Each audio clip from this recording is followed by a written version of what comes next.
So, for the benefit of the people on YouTube, welcome back to Saturday Smackdown for the week 20th of September 2014. This is game number 2 in the best of 7 series played between Boneng and Goongoon. They are competing for a $50 cash prize, courtesy, half and half from me and Zuta. Nothing to do with Microsoft. This is out of our pockets. We love the game. We want to see some great games, and I think money just improves everybody's gameplay. They're really trying hard. So it's an excellent series of games for you so far. Again, game number 2 in this series. In the Never Eat Shredded west of the map here, we have Boneng spawning with I don't know. You spawn with lots of wood normally. 400 wood. Crates. 400 wood. Okay. No, it looks like it was only 300. Oh, has he got a crate of food there and a coin crate? Is that? No, it's another food. Okay, so no coin at all. No coin. No, and that's nice. Of course, British, French is not gonna. There is a crate rotation in this game. There is a system to how crates work. If you start with an extra coin crate, your opponent is likely to as well. So the French player not having your opponent is not likely to. Your opponent is actually guaranteed to. Yeah, exactly that. So, of course, coin is not actually that desirable early on. Doesn't really do anything, doesn't help you age up. Of course, a lot of people convert it into wood. That's not the point, they don't have any coin. But, ideal crate starts here, I think. Well, actually, maybe an extra 100 wood for French would be... Sorry, for India would be nice. Yeah, I think both players... I think Goongoon's fine with not having the extra 100 wood just because it means that he's not playing against India, who doesn't have the extra 100 wood. One thing I do want to point out very quickly here is that Boneng went for a very early trading post, and as a result of that is actually going to find himself with a nice little drop of XP. I'm a bit curious as to what he's going to do, if he's going to transition his villagers off of wood here, or if he's going to continue just chopping wood with these 7 villagers. Just because of the fact that he dumped 200 wood into that trading post this early in the game, he's really going to lack wood to create villagers early on and get that house rolling and everything that he needs to kind of keep this going. Now, I would assume, knowing Boneng, that he's probably got this kind of a build planned out and he knows how this ends up working out. Obviously, he's probably played a fair bit of India and understands how this opening works. We can see he's got literally 0 villagers gathering food at this point in the game, and so we'll have to see how this all turns out. I'm very curious to see how slow of an age up this is going to be for me. That was my comment. I was going to say this is going to slow him down a lot. 200 wood. That's that's 2 villagers. If you're maintaining villager production, which you really ought to be doing. Until you, of course, hit the age up button, it means he's going to be, not gathering food right now, and when he returns to gathering food, it's later on in the game. So, is this perhaps going to affect him? Certainly it's going to affect him. I mean, there's no way that he's going... I mean, he's still sitting at the starting 200 food that he had at the start of the game. He has to gather 600 food. There's no way around that, and it's already 2.5 minutes into the game. He's definitely going to be slowed down. Now, what he is going to be... is he's going to be swimming in XP. He's got quite a few sheep. He's got, 6 sheep each side, which is going to give him some XP. The French player constructing his trading post, waiting around, actually just standing there waiting for the wood to come in, and he hasn't been collecting sheep, and that's given the opportunity for Boneng to get most of the sheep. You do start with these 2 monks. Picking up 90 food there, that's going to help him out with the faster age. I didn't mean to cut you off. Go ahead. Yeah. No, and I think it's just going to be... it's going to be a bit slow, but...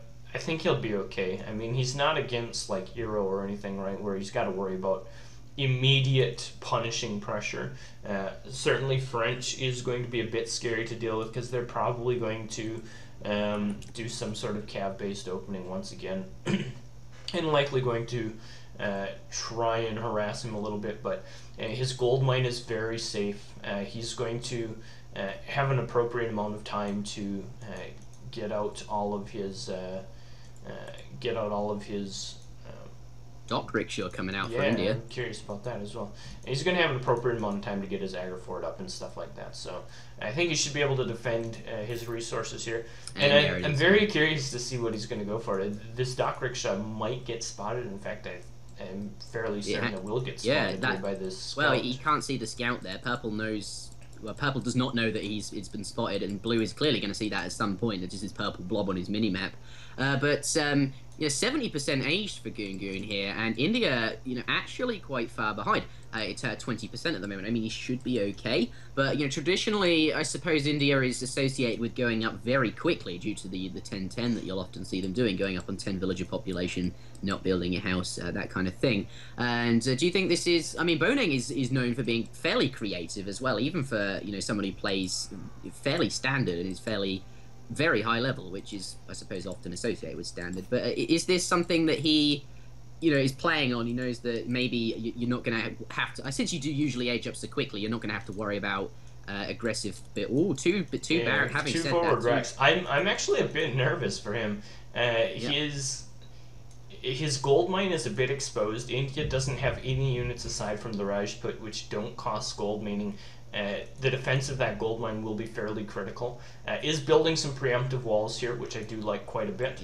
But still, there is going to be quite a few expos and pikes, I would assume, coming out of these forward racks, and he is up quite slow, which may slow him down enough to the point where it might be difficult. I'm just curious. He is getting some walls up, which are certainly going to help, but at the same time, the left side of his base here, now especially with those elk running outside of the wall, that's going to be quite annoying to deal with. It's, crossbow pike build coming out here. 5 crossbows and 5 pikemen. We'll see pikemen any moment now. There they are. So, 700 wood is the French player's first shipment. Will no doubt be followed up by 600. A very fast, efficient rush coming in from France here. And this, normally I wouldn't expect to see this versus India. Honestly, they age up so quickly. Being aggressive against them... Anyway, in this particular game, it's going to hurt him quite a lot because he's aged up so slowly. And this wall is super expensive. That trading post is definitely something he can siege down. It's Is he going to get in? There's a crossbowman on the other side of the map shooting some villagers as well. Is he going to get in? Where am I looking at? Well, up in the upper right near the wall. Oh, right. There's 2 villagers that were just frantically trying to finish the Great Wall of India. Race against time. Yeah, they did manage to do so.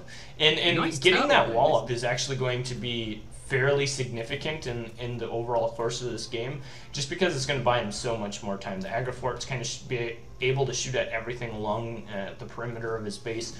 It does secure that second gold mine in the hunt up on the north side of his map quite nicely. Those elephants get involved. Yeah, it's he's going to lose the TP, but I think he'll be okay with that. He does have the dock up. It's kind of a clock here ticking now. I would say French has to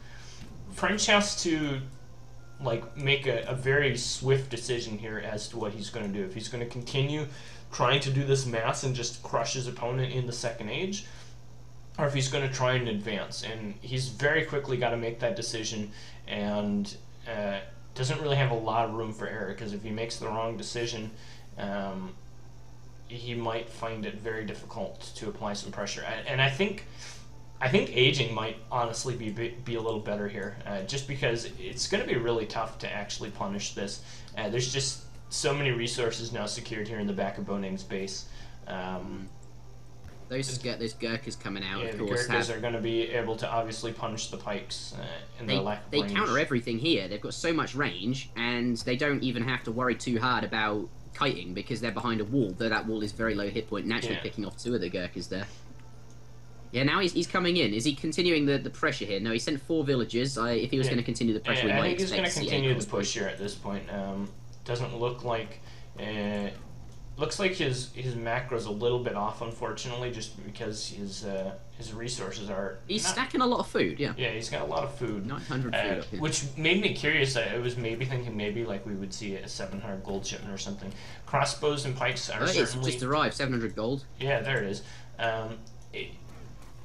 It's going to be... He's going to go up. Yeah, I think he's going to go up, and I think that's the right decision here. Forcing the Minutemen, he's slowing down his opponent quite a bit. I mean, we can see Boneng really not in any position to age himself, just committing rather instead to these docks in the defense of his base at this point. Has popped Minutemen, and I think this is a really smart play by Goongoon. I think it's a really good idea for him to age up, and I think the amount of crossbows and pikes that he made was the right amount. And we can even see Boneng has shipped 2 caravels here in the middle of the map. He sent European cannons. What does that do? Adds 20% to warships. Boneng sending an upgrade for his boats. Yeah, he's as well he's as like committing to the water play. I guess the idea. Well, first of all, we do have to reiterate he is swimming in XP with the number of sheep in the early trading post. He probably just was able to send like 4 shipments back to back to back to back. It doesn't say how many XP they generate per second, the sheep. But I guess it would if you're India. It's quite a few. I guess essentially with that card, he wants to make sure he wins the 2 Caravel fight because he doesn't really want to have to invest in warships. So that if his opponent were to ship 2 Caravels, that he would be guaranteed to win the fight on water. Pretty much. That being said, though, I don't think Goongoon really has any interest in fighting water. We can already see working on progressing towards the 3rd age. The one other thing I do want to mention is we do have his barracks is very safely positioned here. I think it was Mito versus Knight BR a couple weeks ago, maybe, where we saw forward Raxus go down to a 2 Caravel shipment on this very map, and resulted in the infrastructure kind of getting to a point where it was like really awkward for the French player, and it resulted in him ending up losing the middle portion of the map, which is something that with this contained setup you really don't want to give back. And no, I think so certainly not going to lose that, which is going to be nice. That one Rax, though, that one closest to the water, is that it might be in range? I don't think it is. I highly doubt it is. Yeah, so actually placing the buildings quite nicely here. Of course, on this map, you do have to think about not putting things too close to the water, just because caravels are so strong against, or just boats generally in this game are so strong against stuff on land. Like once again, falconets. The clock is ticking here. Boneng is gathering the resources slowly to be able to age. I would assume that we'll see probably 600 gold come next. He has shipped 300 export recently, but with the sheep, and I would think he's got intentions of aging. He hasn't really made any more units, and certainly now that he sees his opponent in the Fortress Age, I think we're going to see him be wanting to age here fairly soon. I don't know if he's going to be able to buy enough time. I mean, there's still a decent amount of Expos and Pikes left. There's going to be stuff like 8 skirms coming forward. Certainly, like 2 Falconets is going to be very difficult to deal with only Gurkhas and walls. I mean, that's kind of the counter unit to Gurkhas and walls is Falconets. So I would have to assume that we're going to see Falconets coming as a fairly early shipment. And then it's just going to be a matter of time. Like, can Boneng hold out and actually make it to age 3? Or can he, I mean, we don't see any intentions of him massing. We don't see any additional infrastructure, no stable or anything like that. So I have to assume at this point that he's trying to get to the 3rd age. Does he have enough time to do it? I mean, that wall's back up, but it'll only hold for so long. And of course, you're spending quite a lot on this wall generally. That slows you down to ultimately the Fortress Age, I suppose. You invest a shipment, which is, of course, the East Indian fisherman or whatever it is for India. That's, you're going to have less power in Age 2 on the land. And at this point, French player's economy very efficient. He has all of his market upgrades, concerning coin and food at least. It's just India. And he sent 2 caravels, and that upgrade for the caravels, which at the moment hasn't really done anything yet. There's essentially been dead shipments. Feels a bit far behind at this point, on the land at least. Yeah, and there are a lot of units coming across the map. There are a lot of skirmishers coming across the map. There's been a stable built in this south position here. Even like 3 Cuirassiers at this point will be absolutely deadly. And we do see that Boneng now has the resources to age, but now he also has to invest the time into aging. And I don't know if he's going to have enough time to actually be able to get up. And here come the Cuirassiers. These are going to be deadly. If he does get up pretty quick, the Taj Mahal is going to give him the ceasefire ability, and if he hits up then clicks it, that's 20 extra seconds, I suppose. But he's housed, and he's likely going to lose his Agrifort and probably his town center. And he's going to take some major raiding pressure from these 4 Cav as well. I would assume those 4 Cav will do one of 2 things: either be in search of potential villagers aging. There we go. Or looking for the exposed Gurkhas. It's just going to be really difficult to deal with those 4 units. They're not going to let him age up very quickly. Of course, now it does build on its own, but very slowly. India is just invested. I mean, the longer the game goes on, the more it switches to his favor because he's invested into the docks and stuff. But is it really, like, is he going to last that long? And by the looks of it, probably not. Like, that wall is expensive, and the early schooners and a lot of the stuff he's done in Colonial and ultimately French is spamming units at him. Those three Cav doing some work, though. Getting a little sloppy. I mean, the Zams have been fighting against the Cursors. The two of the Cursors did drop. The Skirm's a bit exposed. Some more sloppiness in the middle of the map. Goongoon does have his 8 Skirmisher shipment, which has just not been used. That's unfortunate that he perhaps forgot about them. But he's still doing okay, and they'll be here soon enough. It also has a lot of resources unspent. I'm a little concerned that, I mean, he is... We take a look at the water. That can't be said enough how important that water is at this point. I mean, he does have a decent little economy running on the water, and you know, should this game go to a point where Boneng can stabilize and be in the third age, he does have a water eco to kind of back up what he's doing here. So has to be a little bit careful of that. Another big batch of cursors coming in. I really hope he notices these 8 skirms. There's even another extra 3 skirms here, another 7 skirms. I mean, he's got like 15 skirms on the map that he's just not using, which would... Is adding in a town center here the right decision? He's got, you know, his next town center actually. Is that... what did he send, 1,000 wood for that? No, he just happened to have enough wood for an extra town center. Is this perhaps... I think just sloppy play at this point. I'd really also like to see 2... I mean, I don't know why we haven't seen 2 Falconets at this point yet. Certainly would make taking down the high priority building targets much easier. Things like this Agrifort, the town center, would drop very quickly. Skirmishers have essentially 0 siege when it comes to sieging down buildings. Goongoon is in a position where he's slowly filtering, or slowly failing still those 8 skirmishers not being used. Yeah, something's got to happen soon. Yeah, the town center again. I feel as maybe just in not building it and instead focusing on the pressure here, adding in the Fortress Age units and actually keeping this up would have been perhaps stronger, and it is actually adding in the town center was slowed down, especially leaving this 8 skirms there. You know, it makes the pressure less, and perhaps has given Boneng enough time to get back in this. You see basically 2 walking giant elephant cannons, and those are really strong. Yeah, and so I mean, the one thing that we do have to also, I mean, kind of realize is Boneng has to find an army that can kill this stuff, and right now he's making quite a few howdahs because I think he's kind of scared of the cav presence, but I don't know that that's necessarily the right unit when there's so many skirms, especially... Oh, there, he noticed the 8 skirms. 2 cannons out. And he's found his 8 skirms. I bet he's kicking himself now. This is going to be scary. Yeah, I feel as if the two cannons just get absolutely annihilated by those walking elephants. There's 3 of them there, and... Whoa, those area damage giant elephants. This is definitely an outcome I was not expecting. 5 cuirassiers coming in now, and of course they're going to sort of act as a tank wall to stop the skirmishes. Well, but they're not. They're not actually they're not blocking them, and they don't actually explicitly counter. They're doing an okay job of just like soaking some of the damage up and keeping the Mahouts off the skirmisher line. The skirmisher line now finally stepping forward to actually be able to deal with the howdahs. He's doing an okay job of eliminating this. Certainly some very expensive units here for the India player, and if he can't afford to hold... Boneng's got so many resources. Boneng can like he can like age behind this. Oh, this fish economy really taking off, and as I said, Blue losing one of his barracks just to random caravels there.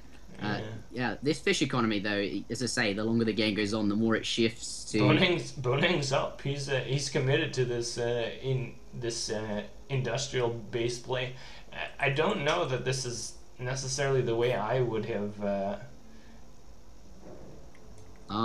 He's identified it. He knows he's not been successful to push in, and India's had too much time to get his economy rolling. I don't necessarily know if he's going up to the next stage. He probably doesn't know that, but he knows that India has the ability to just outlast. He knows he just lost his whole army to 6 units, so I'm a little disappointed because I think Goongoon had so many chances to win that game. I mean, those he had like 8 or those. Well, he had his 8 skirmisher shipment. I mean, if we take a look, can we scroll back through the shipments now? Yeah. Well, he sent 8 skirmishers at 11 minutes and 44 seconds, and I'm fairly convinced those were standing there for like 6 minutes. That he didn't see them. I mean, that's huge to have your first age 3 shipment essentially just not play a part in the game. Like that's a fairly big mistake. I also think at some point 2 Falconets should have come much earlier, just for the punch to help pull down the infrastructure. But that is, ladies and gentlemen, the end of this game. We have Boneng picking up his 2nd win. I'm going to head on out now. Let's get into the next one.